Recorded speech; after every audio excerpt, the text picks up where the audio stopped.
Leviticus 20, severed from the heathen, the law of the holy distinction. Part 1, the blood price of the seed merchants.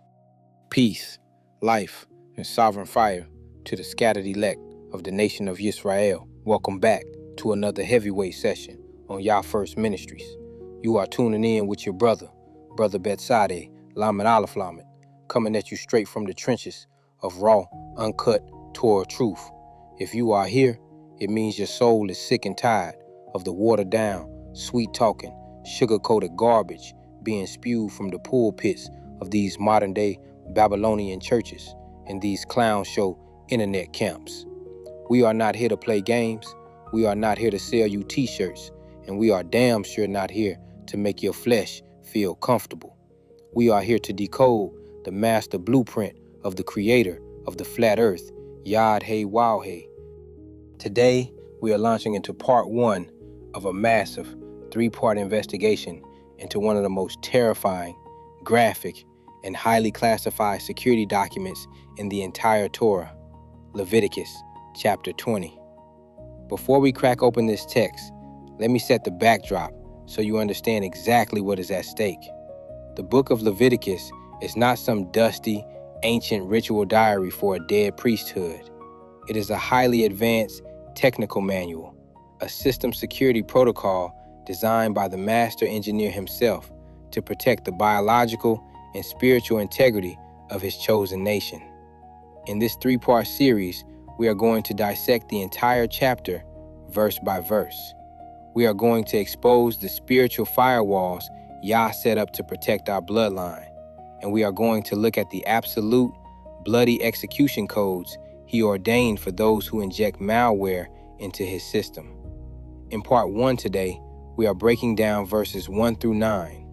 We are going to look at the high treason of seed sacrifice, the absolute horror of Molech worship, the spiritual whoredom of dealing with familiar spirits, and the death penalty for those who disrupt the patriarchal authority of the home. This is the meat of the word, family. Get your notebooks, get your minds right, and get ready to have your religious illusions shattered into a million pieces.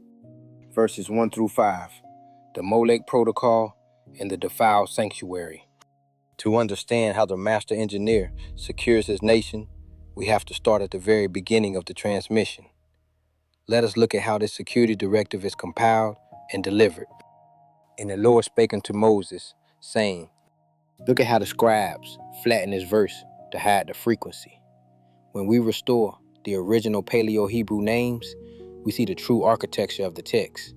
And Yad Hey Wow Hey spake unto Mem Shin Hey, Moses, saying, the name of our Creator is Yad Hey Wow Hey, spelled Yad, hand/deed, plus Hey, behold / reveal, plus Wow, peg/nail, plus Hey, behold / reveal.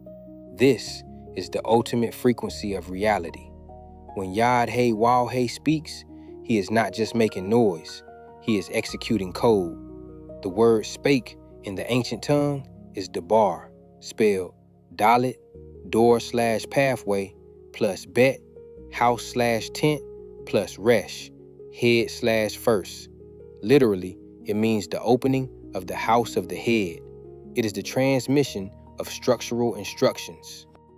Think of this like a secure API call from the central mainframe of the throne room down to the local terminal of Mem Shin He.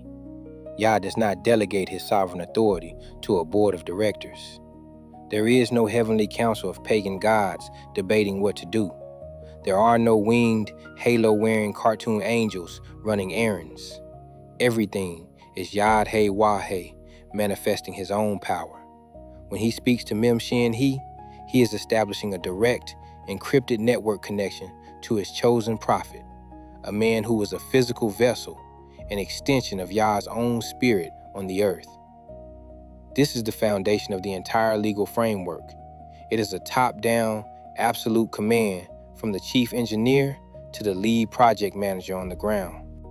Again, thou shalt say to the children of Israel, whosoever he be of the children of Israel, or of the strangers that sojourn in Israel, that giveth any of his seed unto Molech, he shall surely be put to death. The people of the land shall stone him with stones. Now we get into the core of the security violation. Again, thou shalt say to the children of Israel, whosoever he be of the children of Israel, or of the Gur, the scattered Israelites returning to the camp, that sojourn in Israel, that giveth any of his seed unto Molech, he shall surely be put to death. The people of the land shall stone him with stones. Let us break down the word seed first, because this is where the biological engineering comes in. In the Paleo-Hebrew, seed is zera, spelled zayin plus resh plus ayin. The seed is the cutting-edge weapon of the head that carries the vision of the future. It is the DNA source code of the nation. It is the biological program that Yah wrote to rule the flat earth. And what does the law say about this seed? You are forbidden from giving it to Molech. Who or what is Molech? On the surface, the heathen nations built giant, hollow bronze statues of a bull-headed monster, heated them with roaring fires until the metal glowed cherry red, and then threw their living babies into the red-hot, outstretched hands of the idol while beating drums to drown out the agonizing screams of the children. It was a horrific, bloody, sickening spectacle of human depravity. The flesh of the infants would bubble, melt, and burn to black ash in seconds. But do not sit there in 2026 thinking this is just ancient history. You dumbass Negroes are doing the exact same shit today, just with a modern, sanitized corporate wrapper. When you take your children and hand them over to the public school system to be brainwashed by godless, state-sponsored agendas, you're giving your seed to Molech. When you let your daughters shake their asses on TikTok for views and let your sons worship drill music and gang culture, you are throwing them straight into the fire of the adversary. When our sisters go down to these sterile, white wall clinics to get abortions because they want to chase a corporate career or because some broke-ass, undisciplined brother did not want to be a father, that is the modern-day altar of Molech. You are sacrificing your biological legacy to the god of convenience and economic survival. And what is Yah's penalty for this treason? He shall surely be put to death. The people of the land shall stone him with stones. This is not a polite slap on the wrist. Stoning is a brutal, violent, terrifying execution. It means the community gathers around the traitor, picks up heavy, jagged rocks, and hurls them at his body until his bones shatter, his skin rips open, and his skull is crushed into a bloody pulp. Yah wanted the entire nation to participate in purging this cancer, because if you do not execute the traitor, the whole system gets corrupted. And I would set my face against that man, and will cut him off from among his people, because he hath given of his seed unto Molech, to defile my sanctuary, and to profane my holy name. Look at the double-layer security protocol here. If the community fails to act, Yod-Heh-Wah-Heh executes the command himself. And I will set my face against that man, and will cut him off from among his people, because he hath given of his seed unto Molech, to defile my sanctuary, and to profane my holy name. The word sanctuary in Hebrew is mikdash, from the root kadosh, spelled kof plus dalet plus shin. It is a highly secure, isolated environment, the core processor of the nation's motherboard. When an Israelite gives his seed to Molech, he is not just committing a personal sin. He is injecting a malicious virus directly into the sanctuary. He is defiling the temple. Think about this in modern technical terms. If you have a clean room where engineers are manufacturing high-grade microprocessors, a single speck of dust or a drop of sweat can ruin the entire batch of silicon. The sanctuary of Yah is a spiritual clean room. It runs on absolute purity and high-frequency alignment. When you bring the blood sacrifice of your own children or the spiritual filth of heathen worship into that environment, you trigger a system-wide shutdown. You profane the Shem, the name, the authority, the very operating system of the Most High. Yah says he will cut them off. In the Hebrew, this is karat, meaning to sever a connection, like unplugging a corrupted server from the network before it infects the rest of the database. And if the people of the land do anyways hide their eyes from the man, when he giveth of his seed unto Molech, and kill him not. This is where Yah addresses the cowardice of the community. And if the people of the land do anyways hide their eyes from the man, when he giveth of his seed unto Molech, and kill him not. Have you ever noticed how our people love to mind their own business when they see absolute wickedness going on? We see brothers selling poison to our youth. We see sisters selling their bodies on OnlyFans. We see teachers pushing straight up lies online. And what do? We hide our eyes. We say, well, I am not here to judge. Only Yah can judge. Let them live their truth. That is a coward's cop-out. It is a straight up lie from the pits of hell. By hiding your eyes from the destruction of our children, you become an accessory to the crime. You are complicit in the treason. In the ancient camp of Israel, if you saw a man sacrificing his child to Molech, and you did not grab a stone to smash his head in, you were just as guilty as the motherfucker holding the baby over the fire. Yah does not tolerate passive bystanders. In his system, silence is consent, and consent to wickedness is treason. Then I will set my face against that man, and against his family, and will cut him off, and all that go a-whoring after him, to commit whoredom with Molech from among their people. Because the community refused to execute the security patch, the virus spreads, and Yah have to run a deeper, more destructive diagnostic cleanup. Then I will set my face against that man and against his family, and will cut him off, and all that go a-whoring after him, to commit whoredom with Molech from among their people. Notice that the judgment does not just stop with the individual. It wipes out his entire mishpacha, his family, his household, his entire genetic branch. Why? Because the family is the basic building block of the nation. If the head of the household is corrupt, the soil is poisoned, and the children growing up in that house will carry the same corrupted source code. Yah described this idolatry as whoredom. This is not a metaphor. It is a literal description of spiritual and physical betrayal. When Israel goes after other gods, they are spreading their legs for the heathen. They are taking the covenant wound that belongs exclusively to Yad-Heh-Waw-Heh and letting every filthy, demonic ideology violate it. If you follow a traitor, you die with the traitor. The system will purge the entire infected node to save the rest of the network. Verses 6-9, spiritual firewalls in the law of the Father. Now that the Father has secured the biological line from the physical sacrifice of the seed, he turns his attention to the spiritual firewalls of the mind and the social hierarchy of the nation. And the soul that turneth after such as have familiar spirits and after wizards to go a-whoring after them, I will even set my face against that soul and will cut him off from among his people.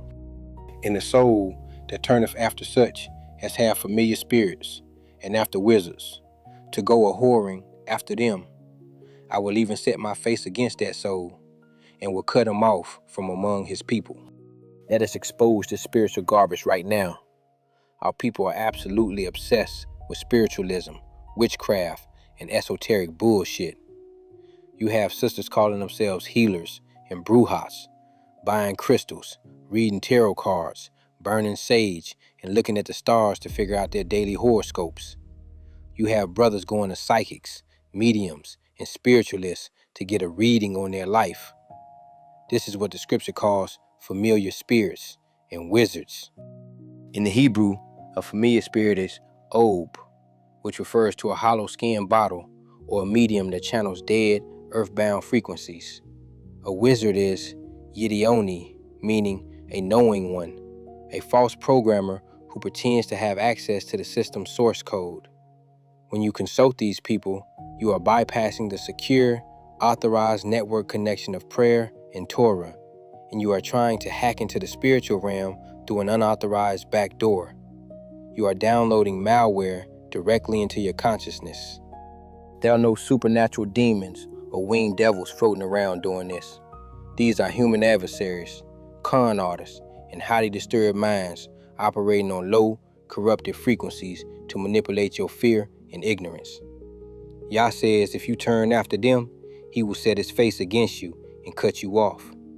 You cannot claim to worship the Most High while you are secretly checking your daily horoscope on your phone or paying some witch to put a spell on your ex-boyfriend. That is spiritual prostitution, and the penalty is absolute disconnection from the source of life. Sanctify yourselves, therefore, and be ye holy, for I am the Lord, your God. How do we prevent this corruption? We execute the sanctification protocol. Sanctify yourselves, therefore, and be ye holy, for I am Yad-Heh-Wah-Heh, your Elohim, God.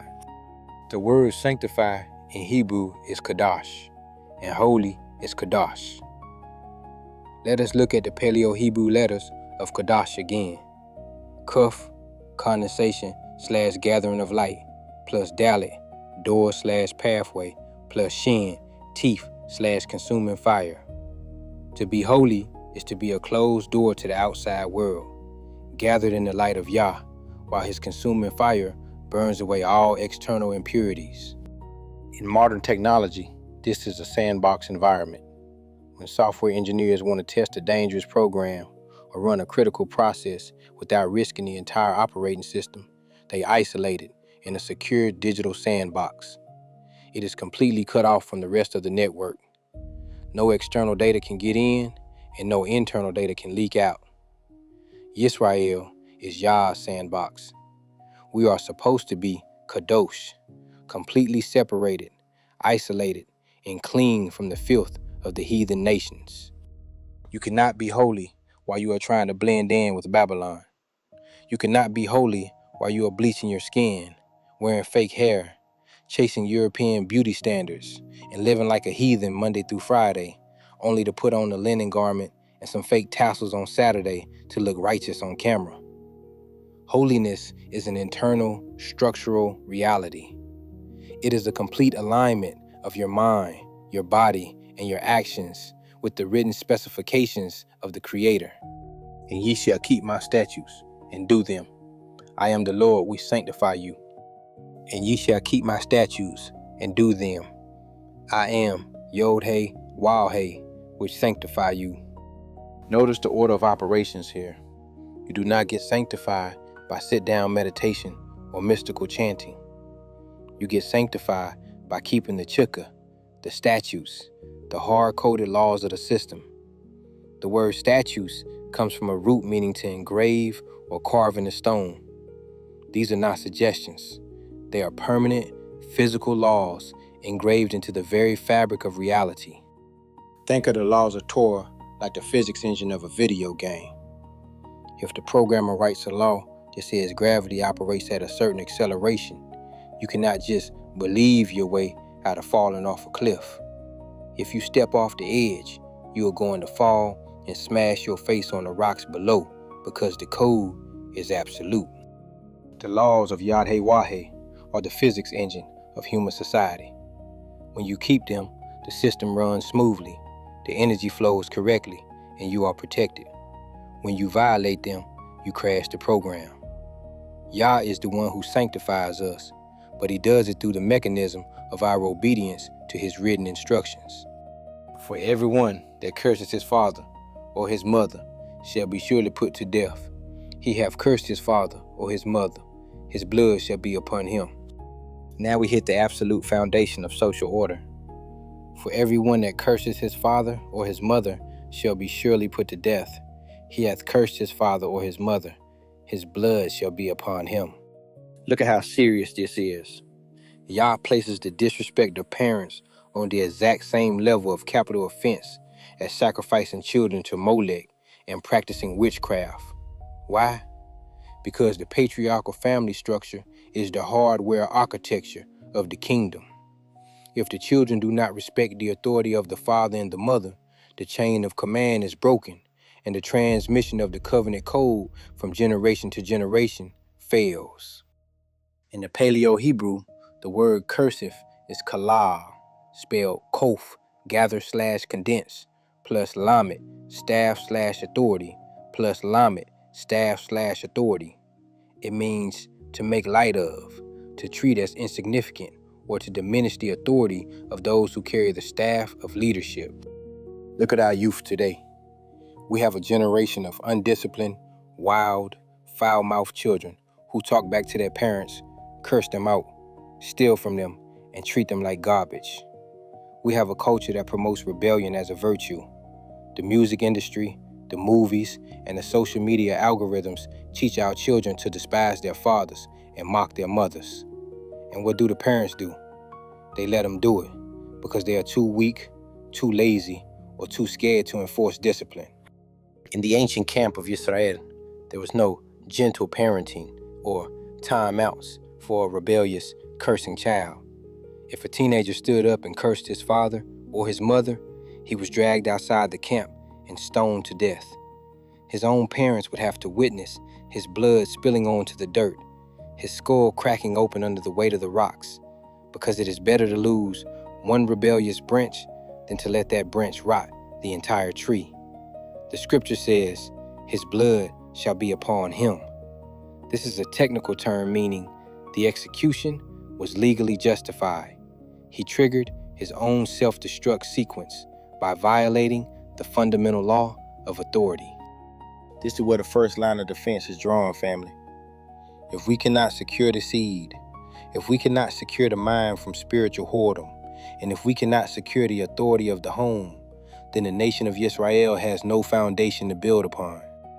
Now, we are just getting started. This is only part 1 of this 3-part investigation into Leviticus chapter 20. We have secured the perimeter, but now we have to go deeper into the dark, hidden chambers of the system.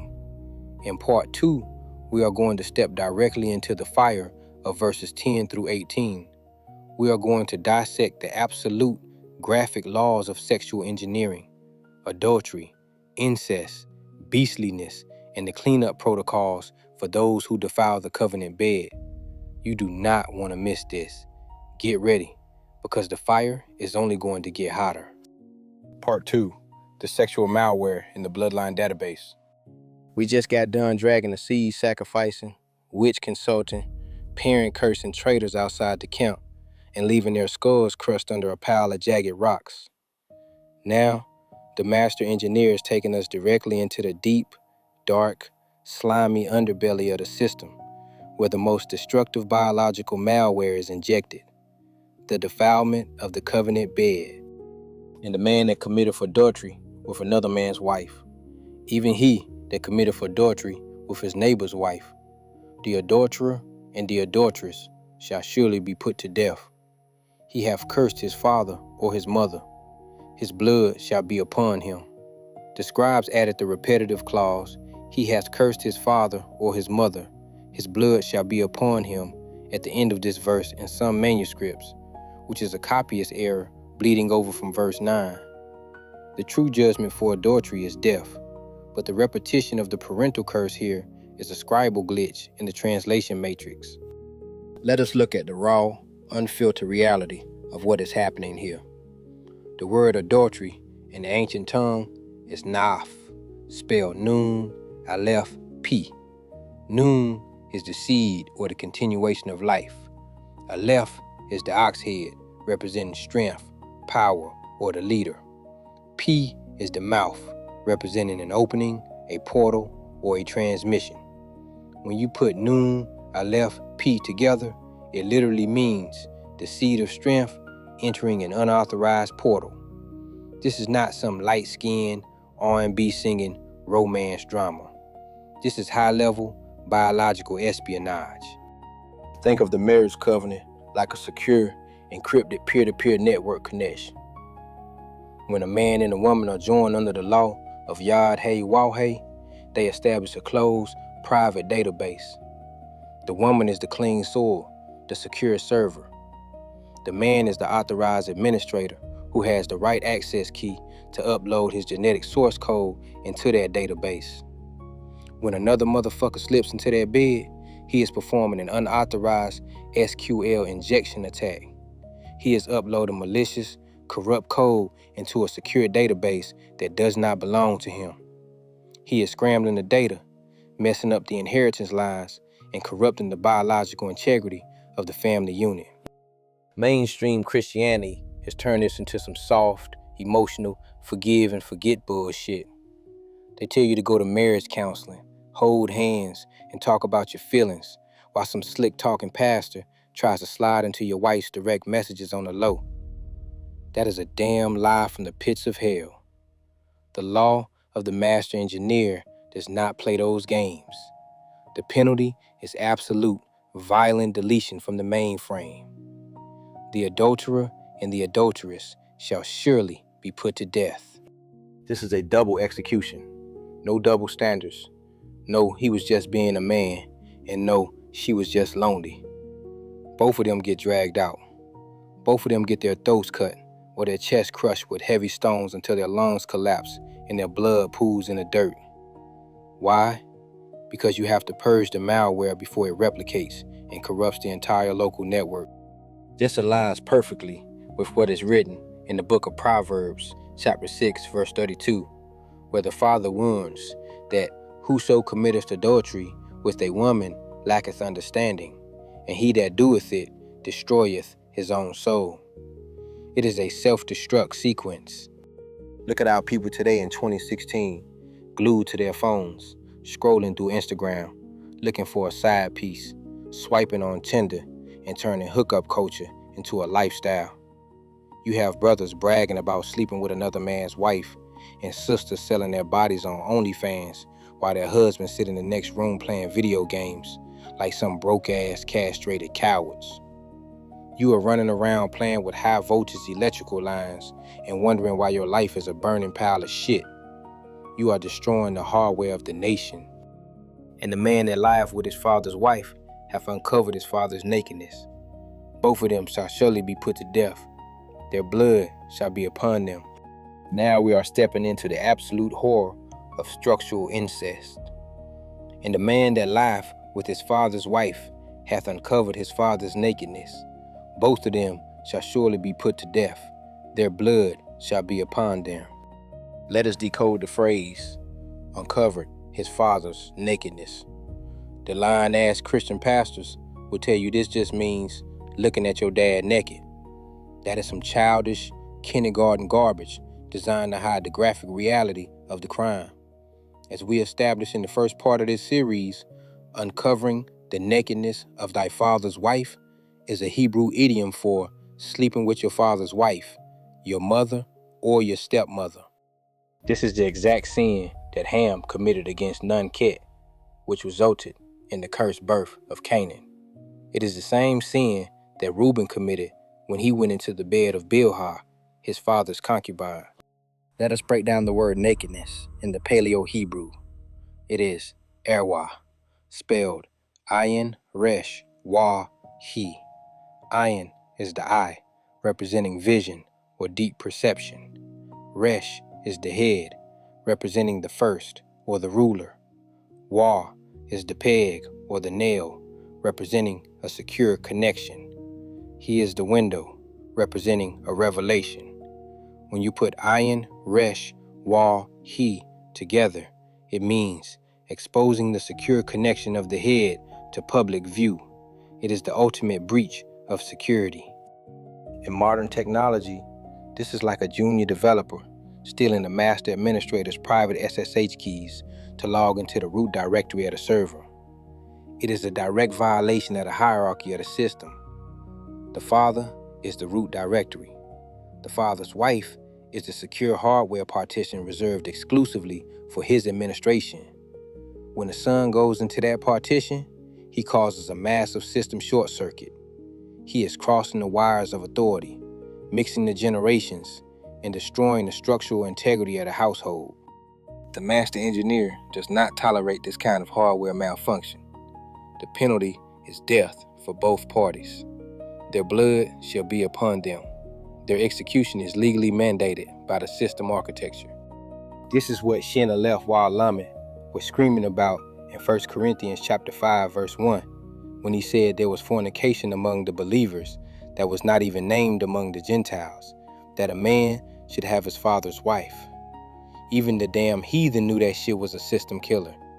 But today, you have our people watching these sick, twisted, pornographic videos online that promote step-family incest, normalizing this demonic filth in the minds of our youth. You are downloading straight-up spyware into your brain, and you think it is just entertainment. It is a biological and spiritual death sentence. And if a man lie with his daughter-in-law, both of them shall surely be put to death. They have wrought confusion. Their blood shall be upon them. And if a man lie with his daughter-in-law, both of them shall surely be put to death. They have wrought confusion. Their blood shall be upon them. Look at the word confusion here. In the Hebrew, this is tabel, spelled ta, bet, lamed. Ta is the mark or the covenant. Bet is the house or the tent. Lamed is the staff of authority. When you put ta, bet, lamed together, it means a complete disruption of the covenant authority of the house. It is the literal definition of chaos. Think of this in terms of database normalization. In database engineering, you have what is called referential integrity. Every table must have a unique key, and the relationships between tables must be clearly defined. If you have a table for fathers and a table for sons, and you start mixing the records so that a child's father is also his grandfather and his mother is also his sister-in-law, you create a corrupted database loop. The system cannot resolve the queries. The data becomes useless, tangled garbage. When a father sleeps with his daughter-in-law, he is destroying the referential integrity of his own lineage. He is supposed to be the protector of the household, the one who secures the gate. Instead, he becomes the predator, the hacker who corrupts his son's legacy. This is what happened in the book of Genesis, when Yud-Hey, Wah-Dalet-Hey, Judah, went into Tar, Mem, Resh, Tamar, thinking she was a harlot. Even though Yah used that situation to bring forth the line of Pei, Resh, Tadeh, Peretz, because of the unique circumstances of the Levirate law, the act itself on a standard level is a capital offense. The master engineer demands that both of them be put to death because they have introduced noise, distortion, and static into the clean transmission of the seed. If we do not keep the lines of authority clean, the entire nation collapses into a lawless, chaotic mess where nobody knows who their father is, who their brother is, or who has the right to the inheritance. If a man also lie with mankind as he lies with a woman, both of them have committed an abomination. They shall surely be put to death. Their blood shall be upon them. Now we are going to address the absolute elephant in the room that has these modern, soft-ass, compromise-seeking preachers shaking in their boots. If a man also lie with mankind as he lieth with a woman, both of them have committed an abomination. They shall surely be put to death. Their blood shall be upon them. Let us break down the word abomination in the Paleo-Hebrew. It is toeba, spelled ta, wa, ayin, bet, hey. Ta is the mark or covenant. Wa is the peg or connection. Ayin is the eye or perception. Bet is the house. He is the window or revelation. Toeba literally means a connection that is completely out of alignment with the vision of the house. It is a structural abnormality that cannot be integrated into the building. Let us look at this from a pure engineering and hardware perspective. When Yah engineered the human body, he designed two distinct complementary interfaces. The male body is the plug, the transmitter, the active signal. The female body is the port, the receiver, the passive ground. These two interfaces are designed to connect in a very specific high-frequency alignment to transmit life, energy, and information. When a man tries to connect a male interface to another male interface, he is trying to plug two positive terminals together. What happens when you do that in electrical engineering? You get a short circuit. You get a massive spark, a blown fuse, and a melted wire. It is a complete hardware malfunction. There is no ground, there is no circuit, and there is absolutely no transmission of life. It is a dead loop that produces nothing but disease, decay, and destruction. This is not about love. This is about system compatibility. You cannot run a Mac program on a Windows machine without an emulator. And you damn sure cannot run the biological program of Yisrael on a corrupted same-sex interface. And what does the master engineer say about those who run this corrupted script? They shall surely be put to death. This is the judgment that fell on Sodom and Gomorrah, as recorded in the book of Genesis, when Yah rained down fire and burning sulfur from the heavens until the skin melted off their bones, their eyes bored in their sockets, and their cities were turned into a smoking, black wasteland of ash.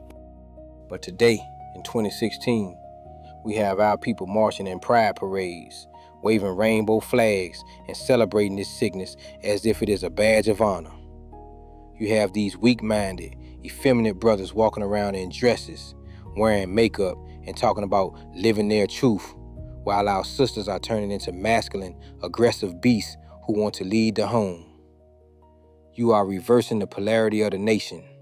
You are short-circuiting the power grid of Yah. And then you want to know why our communities are dark, broke, and full of violence. You are living in an abomination, and the system is getting ready to purge you.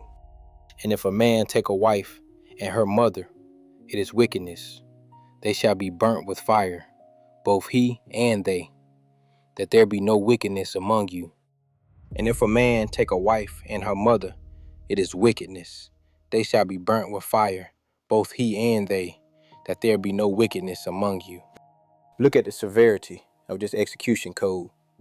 This is not just stoning. This is burnt with fire. Let us break down the word wickedness in the Paleo-Hebrew. It is Zimah, spelled Zion, Mem, He. Zion is the weapon or the tool that cuts. Mem is the water, representing chaos, blood, or a massive flow. He is the window, representing a revelation. Zimah is a cutting tool of chaos. It is a plan or a device designed to carve out a path of destruction. Why is taking a wife and her mother considered such extreme wickedness that it requires the death penalty by fire?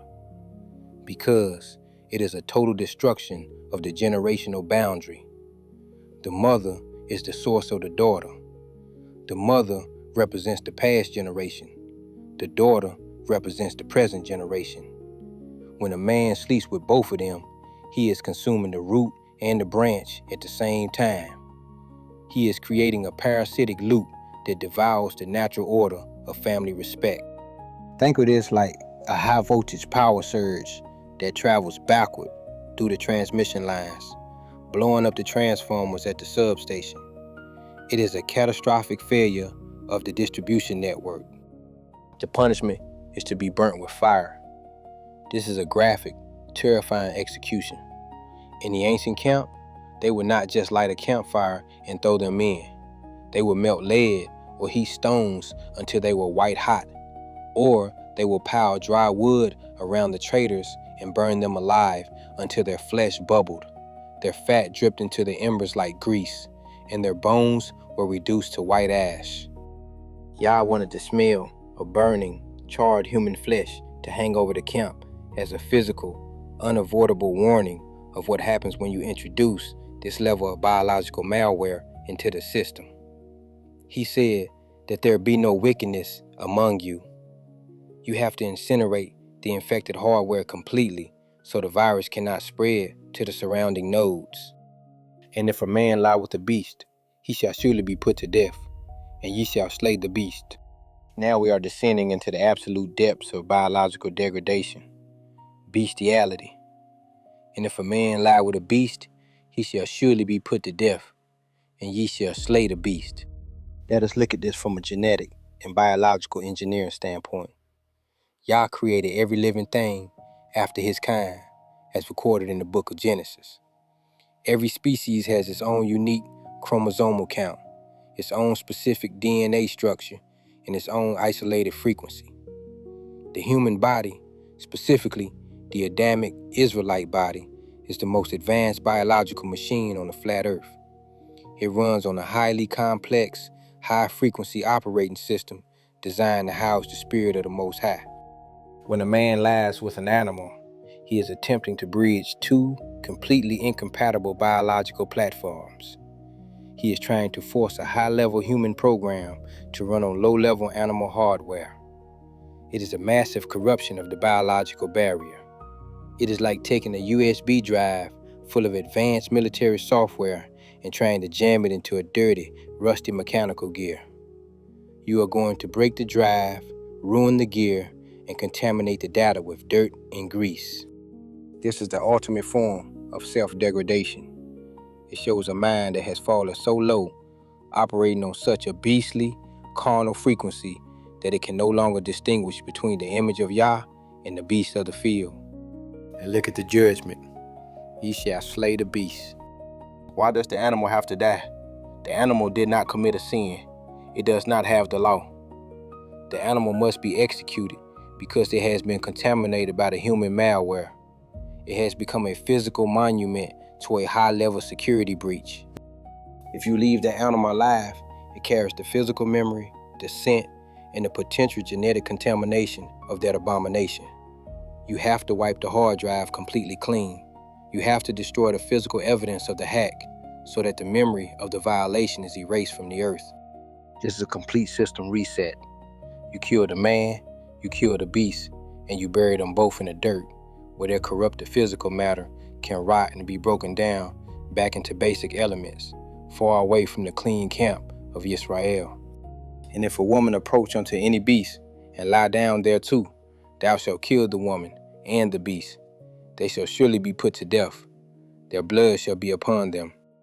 And if a woman approach unto any beast and lie down thereto, thou shalt kill the woman and the beast. They shall surely be put to death. Their blood shall be upon them. Look at how the master engineer addresses both genders with absolute precision. Just like the man, the woman who approaches a beast must be executed along with the animal. Let us break down the word approach in the Hebrew. It is karab, spelled kof resh bet. Kof is the sun on the horizon, representing a gathering or a condensation of energy. Resh is the head, representing the first or the mind. Bet is the house or the body. Karab means to bring the energy of your mind and body into close, intimate contact with another object. It is a deliberate, conscious act of connection.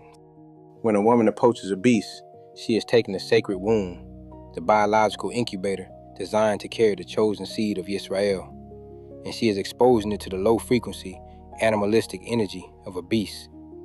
This is a direct echo of the original sin in the Garden of Eden, where Ket-Wahi, Eve, was seduced by the serpent man, a cunning, beastly adversary from the pre-Adamic populations. She approached that which was outside her kind.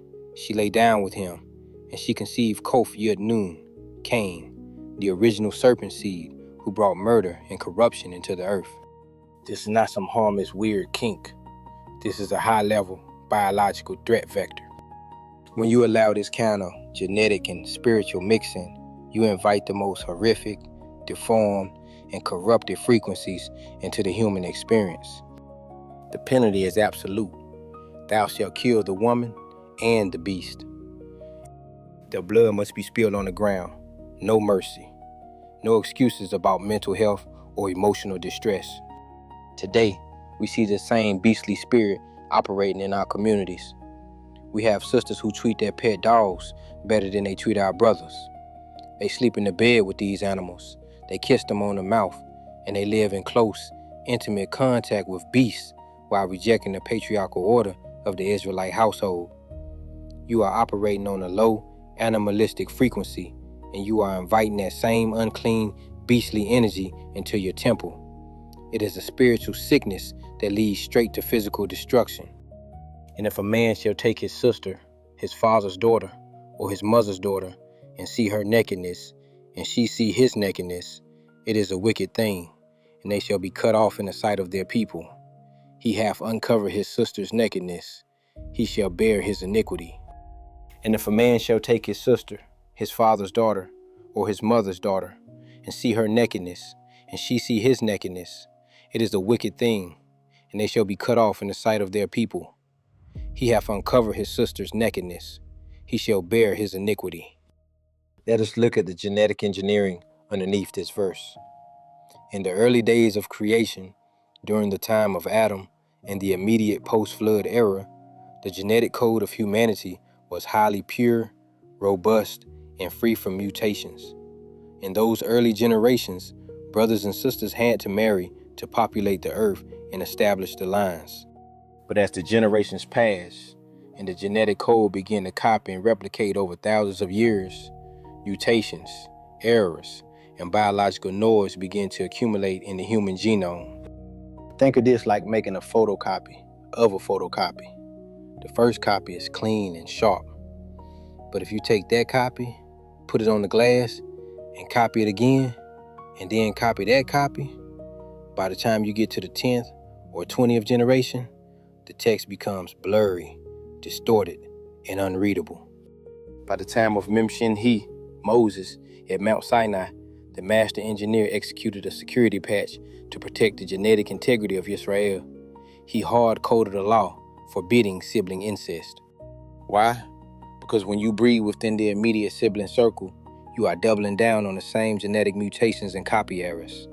You are short-circuiting the biological diversity of the gene pool, leading to physical deformities, mental retardation, and severe hardware degradation in the offspring. Yah describes this as a wicked thing. In the Hebrew, the word is chesed, which is highly interesting because chesed usually means mercy or loving kindness. But in this context, it carries the meaning of an overflow, an excess, or a boundary that has been crossed. It is an unnatural overflow of intimacy where there should be a secure boundary. The penalty is to be cut off in the sight of their people. This is the public excommunication and execution. They are dragged out in front of the entire congregation, exposed as traitors to the biological security of the nation, and severed from the covenant network. He shall bear his iniquity. He has to carry the full weight of the system-wide crash he has caused. You cannot build a strong, powerful nation of kings and priests if your genetic code is full of inbred, mutated, and degraded hardware.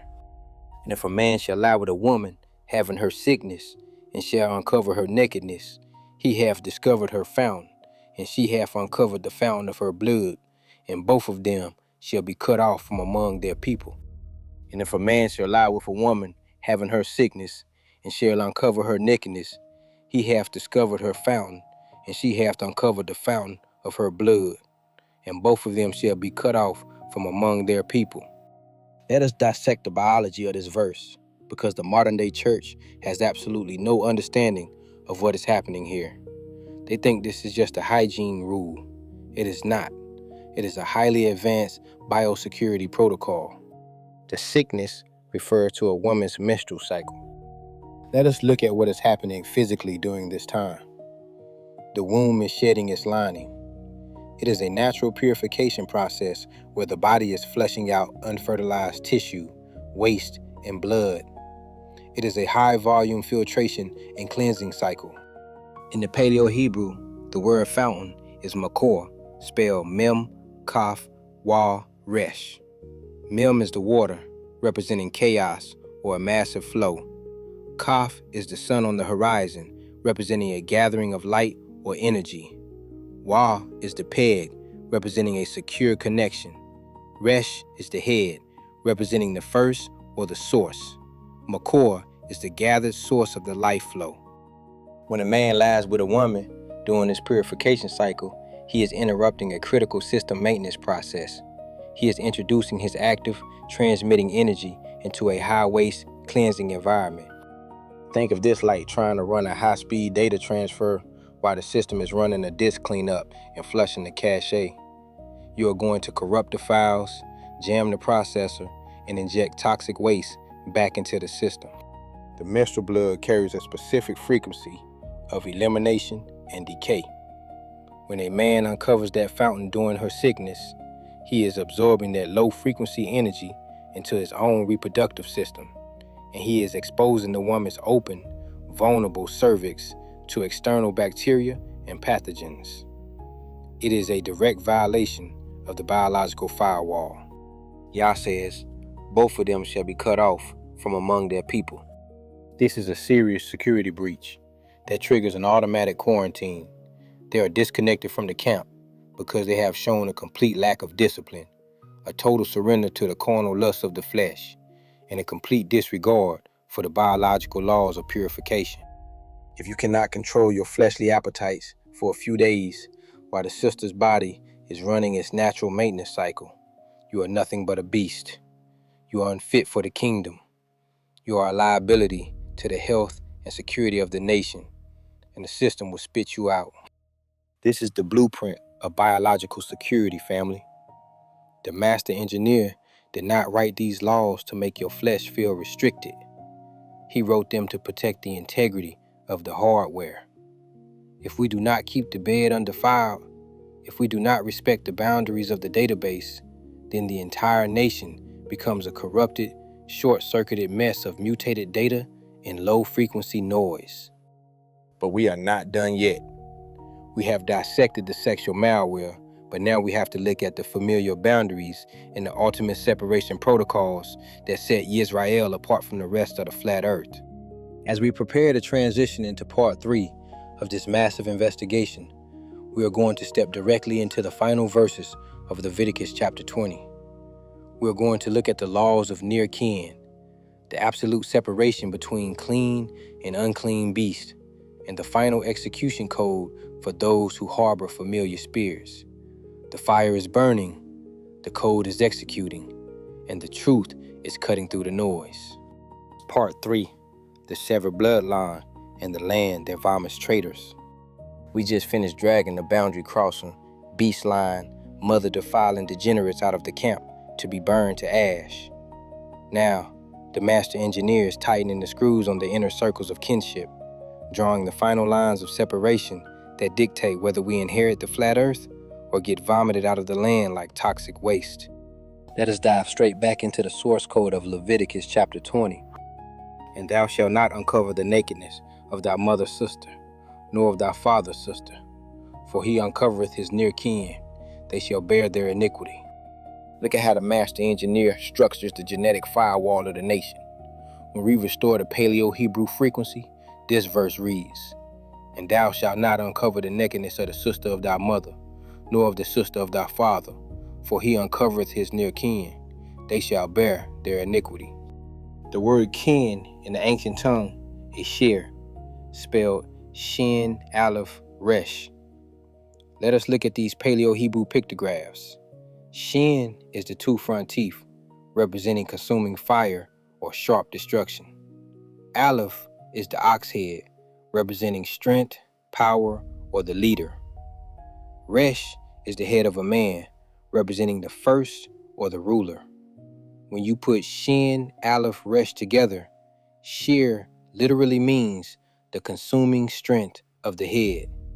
It is the direct biological reservoir of your household.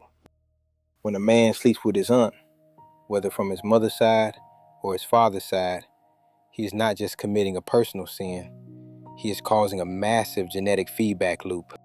Think of this in terms of audio engineering. If you take a microphone and point it directly at the speaker that is broadcasting its own signal, what happens? You get a high-pitched, ear-splitting feedback screech that will blow out the diaphragm of the speaker and ruin the amplifier. That feedback loop is shear being uncovered. You are taking the output of a genetic line and feeding it directly back into its own input channel. The master engineer designed the human genome to expand outward, not to loop back on itself in tight, incestuous circles. When you cross these wires, you introduce severe copy errors into the biological source code.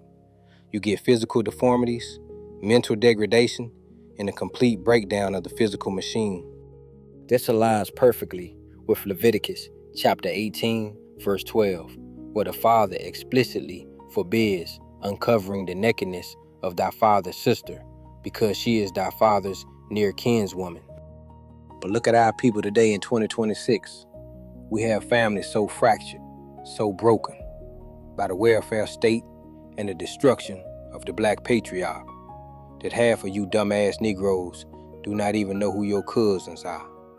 You are swiping on Tinder, hooking up with random people in your own neighborhoods, and you might be sleeping with your own blood aunt or sister because your fathers were too busy chasing street clout to raise you. You are running around downloading corrupted genetic files into your lineage, and then you wonder why your children are born with sickness, mental instability, and physical weakness. You are bearing your iniquity because you refuse to respect the biological boundaries Yah established. And if a man shall lie with his uncle's wife, he hath uncovered his uncle's nakedness. They shall bear their sin, they shall die childless. And if a man shall lie with the wife of his uncle, he hath uncovered the nakedness of his uncle. They shall bear their sin, they shall die childless. Let us look at the specific system penalty Yah hard-coded for this violation. They shall die childless. In the Paleo-Hebrew, the word childless is ariri, spelled ayin, resh, yud, resh, yud. Ayin is the eye, representing vision or deep perception. Resh is the head of a man, representing the first or the ruler. Yud is the arm and hand, representing active work or deeds. When you put ayin, resh, yud together, it means the vision of the head's work is completely cut off. It is a biological dead end. Think of this like a hardware lock on a high-grade server. If a rogue user tries to access a secure partition using a stolen credential, the system does not just deny access, it triggers a permanent lock on that account. It wipes the encryption keys, rendering the data completely useless.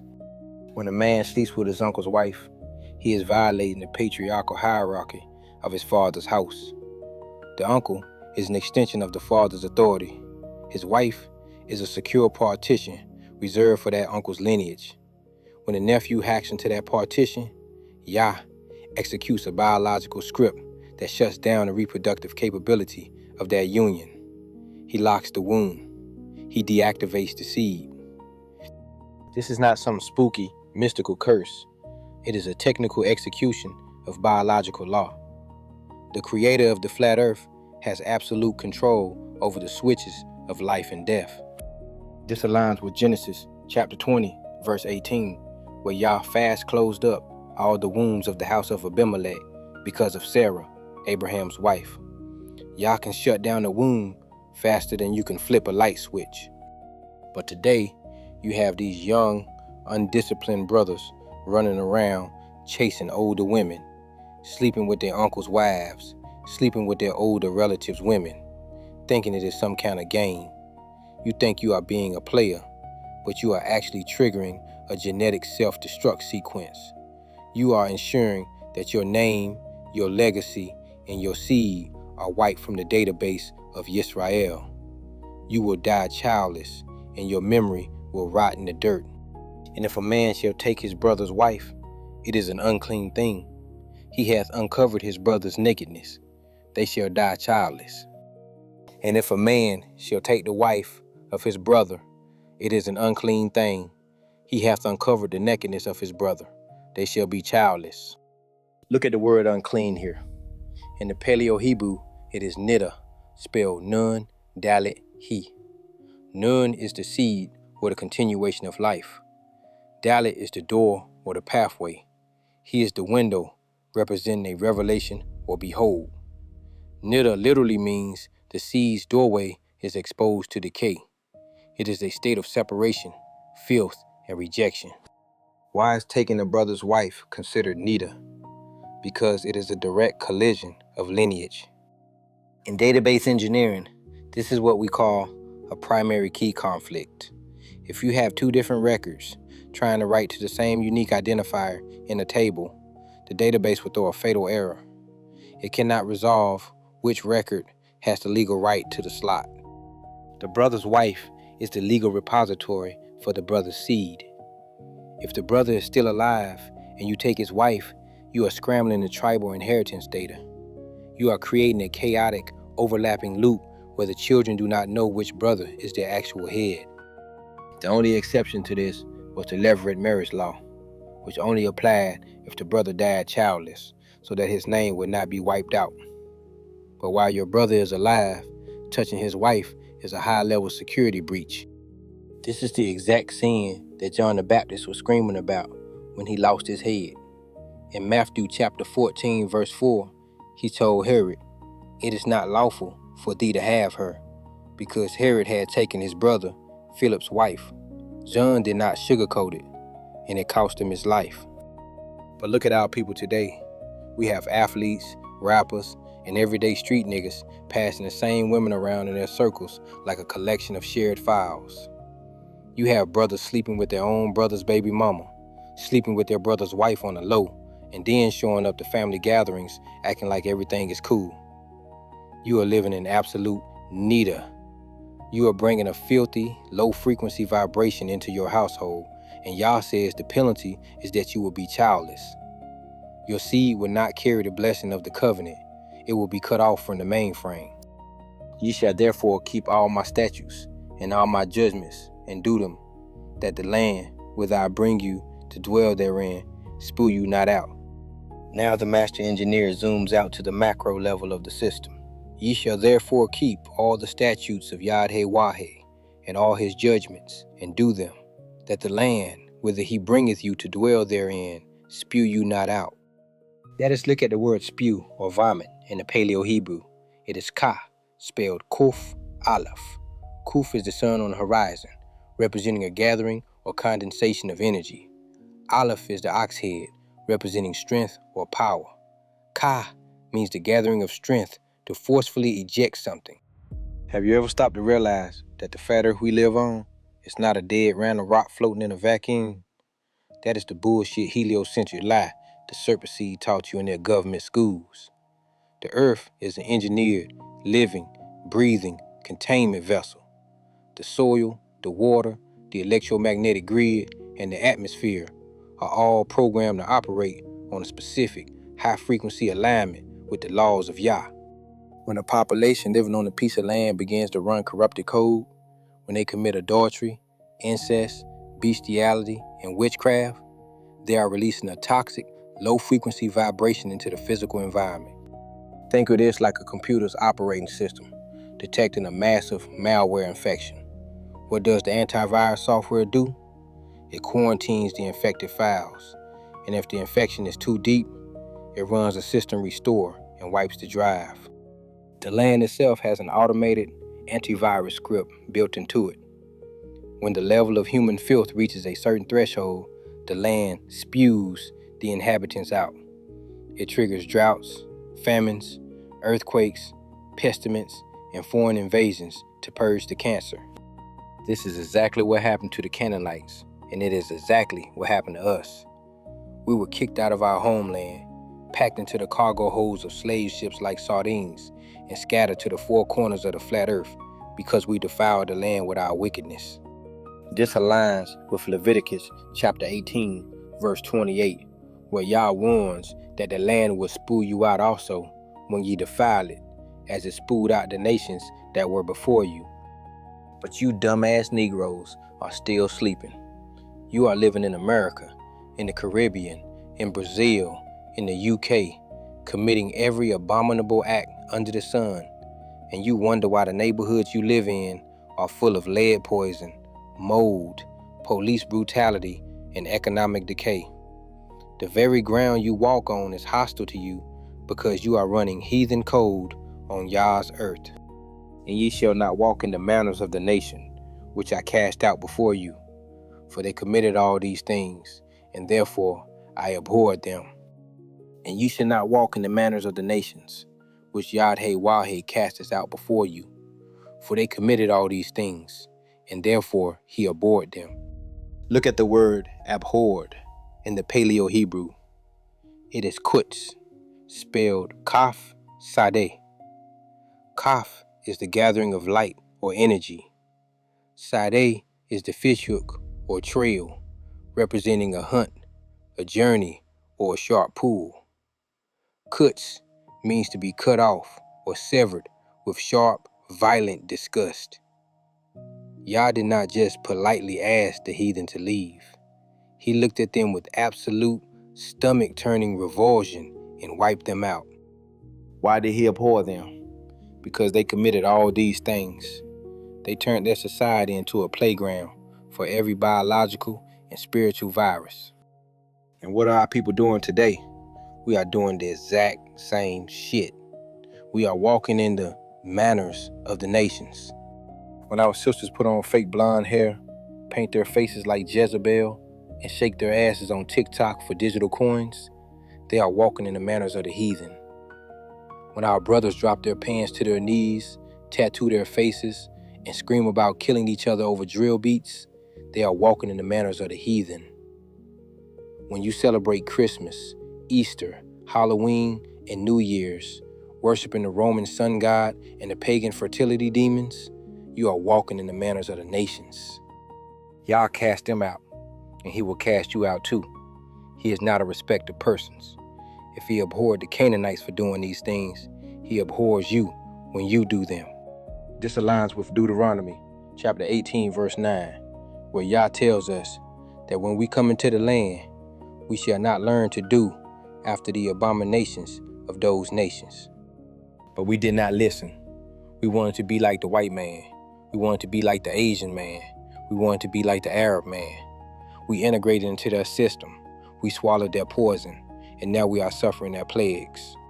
But I have said unto you, ye shall inherit their land, and I will give it unto you to possess it, a land that floweth with milk and honey. I am the Lord your God, which have separated you from other people. But Yod-Heh-Wah-Heh hath said unto you, ye shall inherit their land, and he will give it unto you to possess it, a land that floweth with milk and honey. He is Yod-Heh-Wah-Heh, your Elohim, which have separated you from other people. Look at the core doctrine of the scriptures here, separation. The word separated in the Paleo-Hebrew is badal, spelled Bet, Dalet, Lamet. Let us decode this blueprint. Bet is the tent or the house. Dalet is the door, representing a pathway or a barrier. Lamet is the staff of authority, representing leadership or a shepherd's crook. When you put Bet, Dalet, Lamet together, Badal means the door of the house is locked, under authority. It is absolute, uncompromising segregation. In modern computer science, this is what we call sandbox isolation.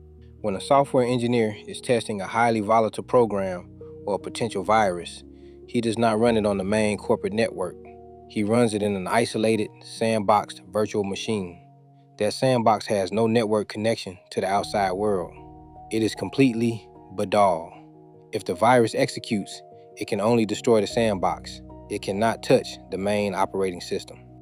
Yisrael is Yah's sandbox.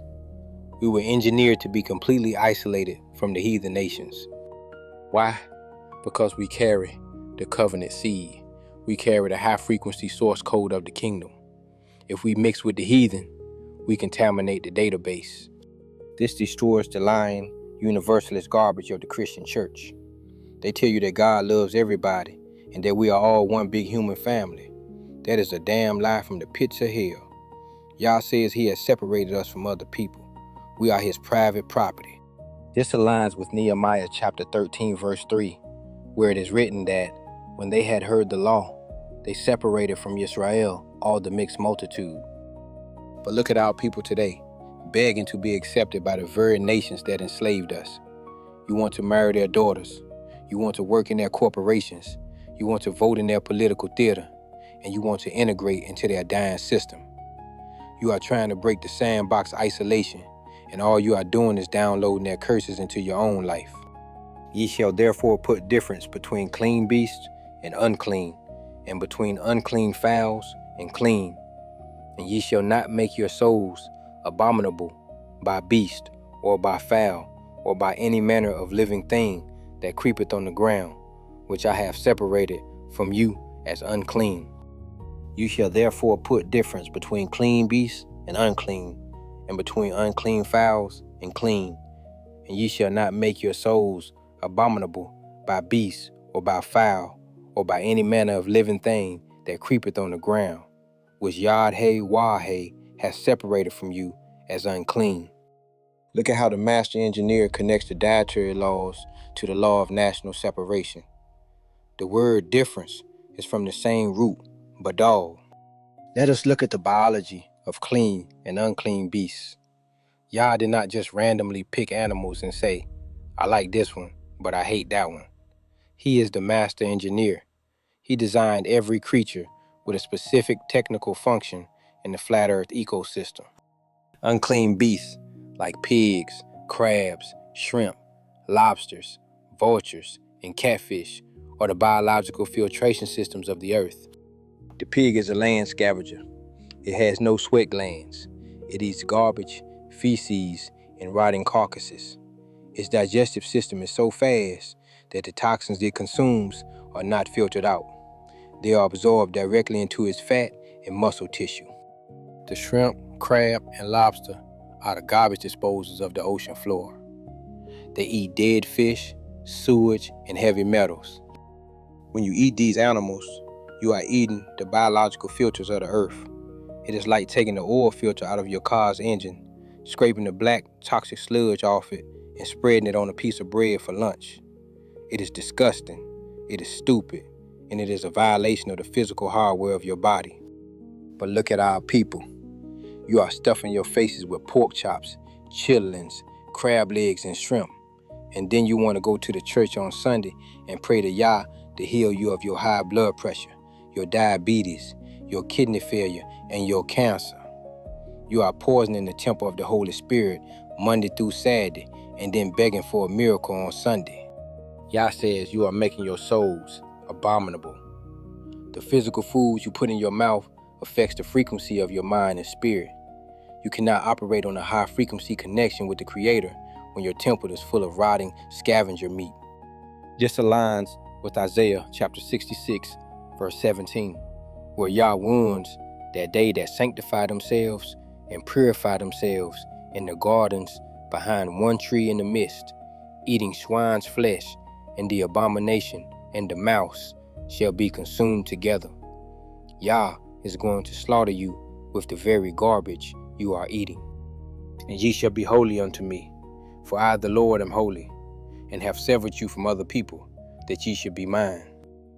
And ye shall be holy unto Yahweh, for he, Yahweh, is holy, and have severed you from other people, that ye should be his. Look at the word severed here. In the Hebrew, it is badal again. Yah is repeating himself because he knows how hard-headed and stubborn we are. He wants to hammer this point into your thick skulls. You are severed. To be holy is to be kadosh, isolated, set apart, and dedicated to a single high-level purpose. Think of this like a dedicated fiber optic cable. If a telecommunications company lays a secure, high-speed data line between a military base and the Pentagon, they do not let the public run their Netflix streams and torrent downloads through their cable. It is a dedicated, severed line. No external traffic is allowed to interfere with the signal. Israel is Yah's dedicated data line on the flat earth. We are the channel through which his laws, his righteousness, and his power are supposed to be broadcasted to the rest of creation.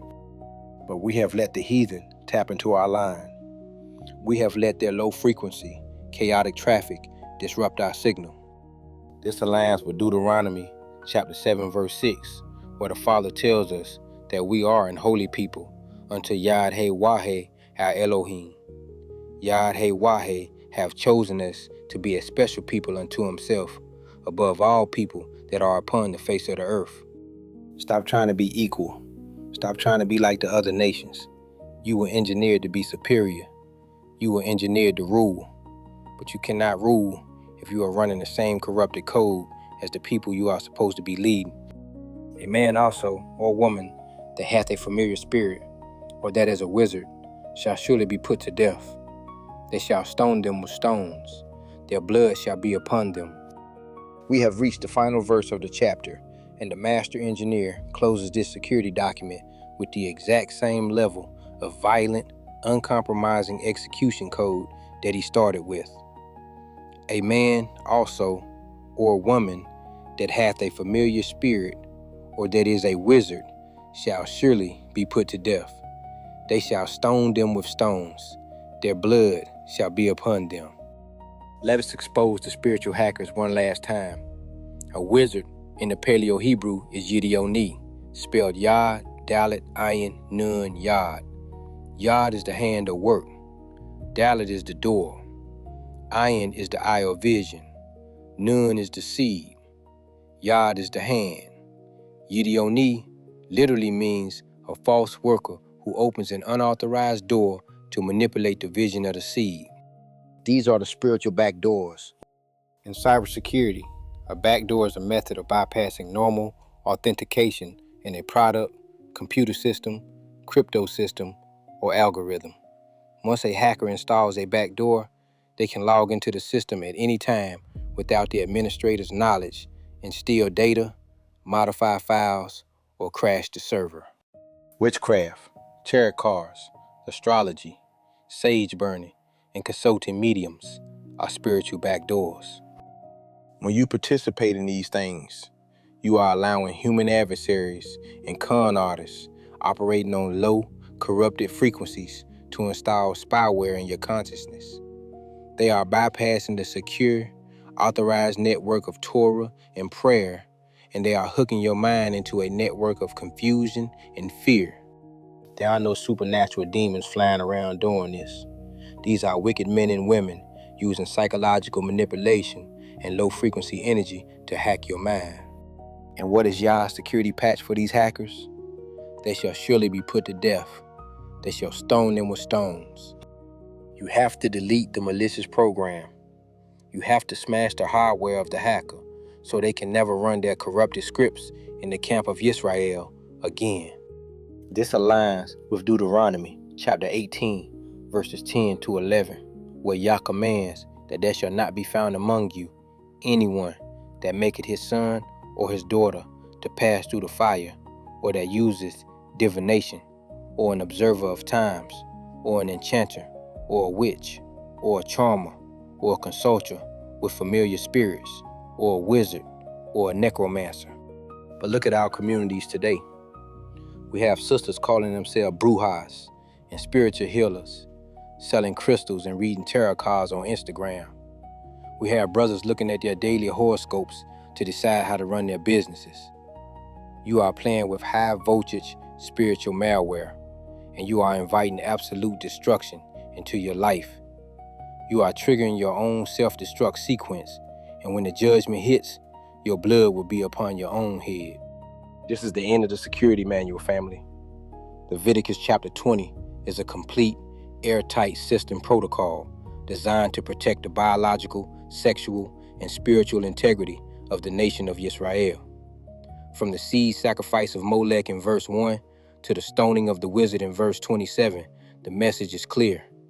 Yah demands absolute separation, absolute holiness, and absolute obedience to his written specifications.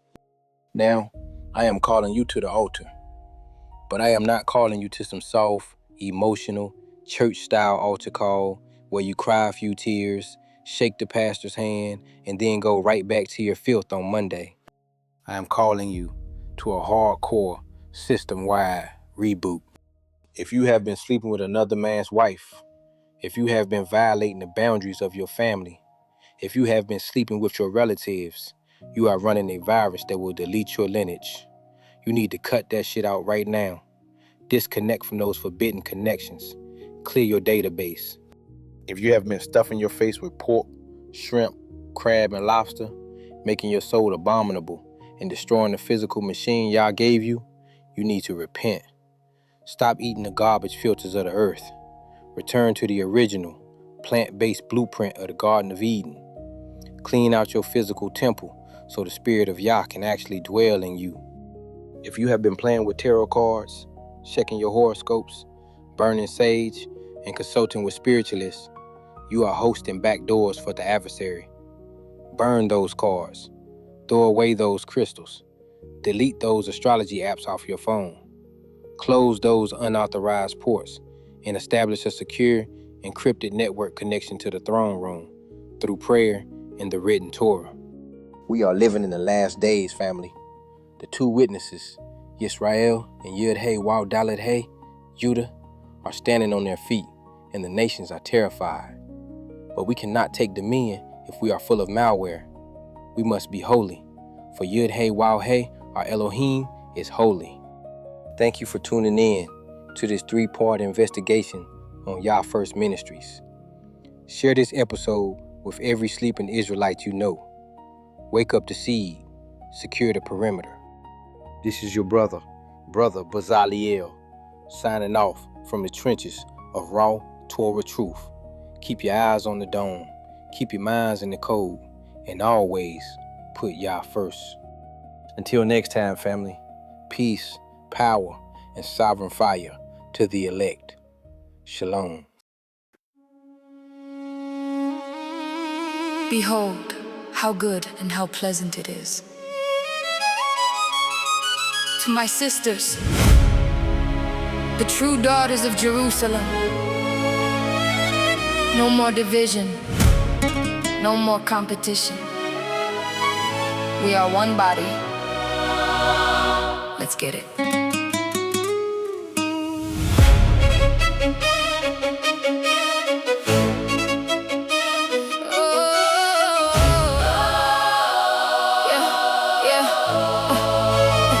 Babylon taught us to compete, looking at each other with spite.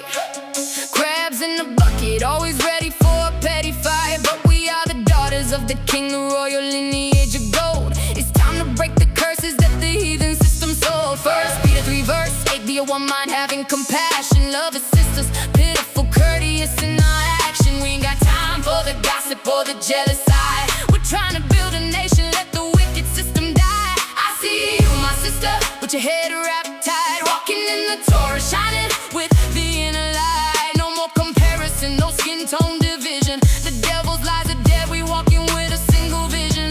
Whether you're a mother or a sister in the single state, we are the rib of Israel, we gotta keep the covenant straight. So lift your sister up when you see her starting to bend. A threefold cord is not easily broken in the end. My sister, we are standing as one. No more division under the sun. Daughters of Zion, let the love overflow. We're building up the nation everywhere that we go. No weapon formed against our sisterhood shall stand. We're walking back to Zion, hand in hand. Yeah, my sister, I got your back. Yeah, my sisters, I got your back. Yeah.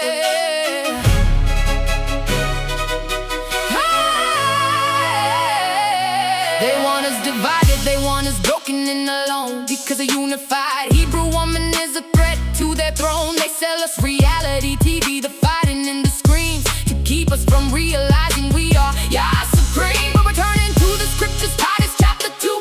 The older women teaching the younger what to do, how to love their husbands, how to keep the home pure, how to walk in modesty, making our calling sure. Oh, I see you struggling, sister, with the weight of the walk. Call me on the phone, let's have a spiritual talk. Or match precept upon precept till the heavy clouds clear. We don't leave a sister behind, we hold each other dear. No room for the whispers, no room for the hate. Leviticus 19:17, let's keep the record straight. Rebuke your neighbor frankly so you don't share in their guilt, but do it all in love so the sisterhood is built. My sisters, we are standing as one. No more division under the sun. Daughters of Zion, let the love overflow. We're building up the nation everywhere that we go. No weapon formed against our sisterhood shall stand. We're walking back to Zion, hand in hand. Yeah, my sister, I got your back. Yeah, my sisters,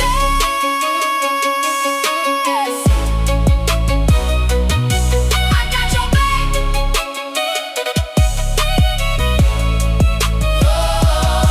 Philippians 2 verse 2, fulfill ye my joy, that ye be like-minded, having the same love, no toy, of one accord, of one mind. Let nothing be done through strife or vainglory. We've